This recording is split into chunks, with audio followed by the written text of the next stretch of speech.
मंचला recording studio कड़िहर।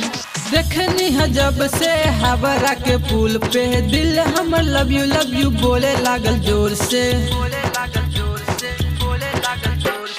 देखनी है ओकरा के हावड़ा के पुल पे दिल हम लव यू बोले लागल जोर से।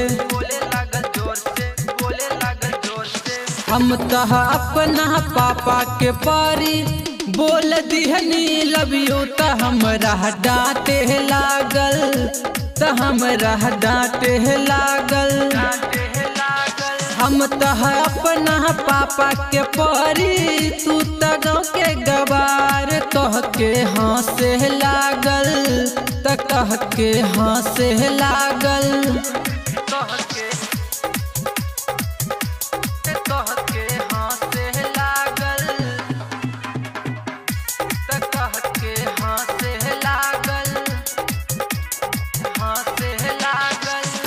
गोरे गोरे मुखरा पे पहिने ले काला काला चश्मा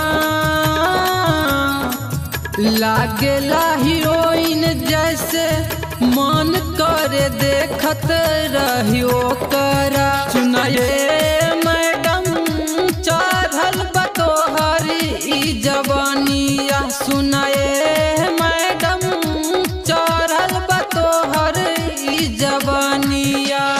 हाथ में है ओकरा रहे मोबाइल क के नंबर डायल भाई के बोलाबे लागल भाई के बोलाबे लागल।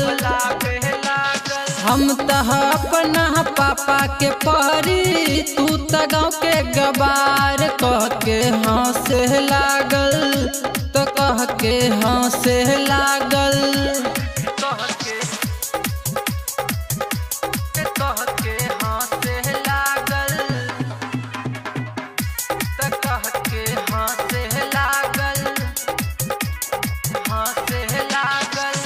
काला काला सूटी पहन के घूमे जब उजाली बाजारिया देखे लागल कितना लोगवा मुड़ मुड़ के पीछे सब कहरा। सुनाए मैडम अब न उतार दी नजरवा। सुनाए मैडम अब न उतार दी नजरवा। हम तह लड़की हाई फाई लड़का तू लफंडा हमरा से हटल रह त हमरा से हटल रह। हम तह अपना पापा के परी तू त गाँव के गवार कह के हंसे लागल तो कह के हंसे लागल।